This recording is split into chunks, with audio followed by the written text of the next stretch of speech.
Everyone, আশা করি আপনারা সবাই ভালো আছেন। এই ভিডিওতে আমি আপনাদের একটি HTML ট্রিক্স শেয়ার করতে যাচ্ছি, যার মাধ্যমে আপনারা আপনাদের প্রজেক্টের পারফরম্যান্স বৃদ্ধি করতে পারেন। একটা ওয়েবসাইটের মেইন একটা জিনিস হয়, সেটা হচ্ছে যে স্পিড। দেখা যায় যে একটা ওয়েবসাইটে যখন ভিজিট করে ইউজার, যদি লোডিংয়ে অনেক সময় লাগে, সেক্ষেত্রে ইউজাররা কমফোর্টেবল ফিল করে না, ওয়েবসাইটে ভিজিট করতে চায় না। সো এই জিনিসটা কিভাবে সলভ করা যায়, তার একটা ট্রিক্স HTML এর মাধ্যমে করা যায়, যেটা হচ্ছে কোনো জাভাস্ক্রিপ্ট বা অন্য কোনো কিছু ইউজ করা লাগবে না, শুধু একটা HTML এর অ্যাট্রিবিউট ইউজ করেই করতে পারি। চলুন ভিডিওটা শুরু করা যাক। সো এইখানে আমি দেখেন 10টা ইমেজ আমি এখানে লোড করে রাখছি HTML এ। নর্মাল HTML এর অ্যাট্রিবিউট দিয়ে দেখেন, এখানে জাস্ট আমি কি করছি, ইমেজ ট্যাগটা নিছি আর লিঙ্কটা করাই দিছি। এখন এই জিনিসটা যদি আমি আমার ব্রাউজারে যাই, যাওয়ার পর কনসোলটা ওপেন করি,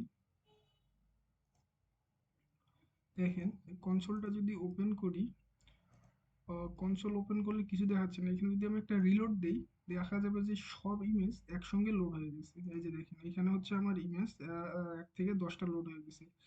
এর কারণে কি হয়, ইমেজ যখন একসঙ্গে লোড হয়, সেক্ষেত্রে ওয়েবসাইটটা স্লোলি কাজ করে, মানে ইমেজটা লোড হওয়ার কারণে সময় বেশি নেয়। তো যদি এমন হতো, যখন আপনি যখন ইউজার স্ক্রল করবে, তখন ইমেজগুলো লোড হবে, সেক্ষেত্রে কেমন হয়, অনেক ভালো হতো এবং স্পিডটা অপটিমাইজেশন হতো। তাই যদি আমার আমার এই ওয়েবসাইটটা দেখাই, আমি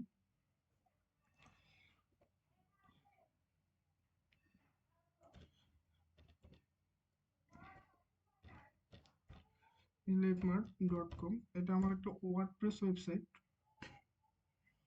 এই ওয়েবসাইটে গেলে দেখতে পারবেন যে ইমেজগুলো যখন আমি স্ক্রল করতেছি, এই যে দেখেন স্ক্রল যখন করতেছি তখন লোড হচ্ছে, এর আগে কিন্তু লোড হচ্ছে না। এই যে দেখেন স্ক্রল করার পর লোড হচ্ছে। এটা ওয়ার্ডপ্রেস একটা প্লাগইন দিয়ে এটা করা আছে। সো আমরা HTML এ কিভাবে এই জিনিসটা করতে পারি, এই জিনিসটাই আমি আপনাদের সঙ্গে শেয়ার করতে যাচ্ছি।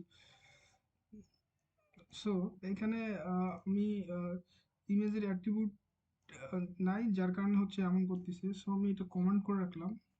আমি সময় বাঁচানোর জন্য আমি এই পাশে করে রাখছিলাম। এই জিনিসটা আমি এখানে অ্যাপ্লাই করব এখন। দেখেন এখানে জাস্ট একটা অ্যাট্রিবিউট অ্যাড করে দিছি, লোডিং ডট লেজি। এই লেজির মাধ্যমে ইমেজটা যখন স্ক্রল করবে তখনই লোড হবে, তার আগে লোড হবে না। চলেন দেখা যাক। এখানে আমি আমার কনসোলটা করে নিচ্ছি। এই যে এখন যদি আমি লোড দিই, দেখা যাবে যে আমার মানে এই উইন্ডো ভিউতে জয়টা লাগে, টয়টা নিচে। এখানে আমার মানে 4টা পর্যন্ত নিতে পারে, যার কারণে 4টা নিচে। এখন যদি আমি স্ক্রল করি, দেখবেন যে নিচে যে একটা লোড হলো, 5 নম্বর ইমেজটা লোড হলো, 6 নম্বর ইমেজটা লোড হলো, 7, 8, 9, 10। এই যে আমার এখানে 10টা ইমেজ ছিল, 10টা ইমেজে লোড হলো, মানে যখনই আমি স্ক্রল করতেছি তখনই লোড হচ্ছে, তার আগে কিন্তু লোড হচ্ছে না। আশা করি আপনারা বুঝতে পারছেন। Thank you for watching.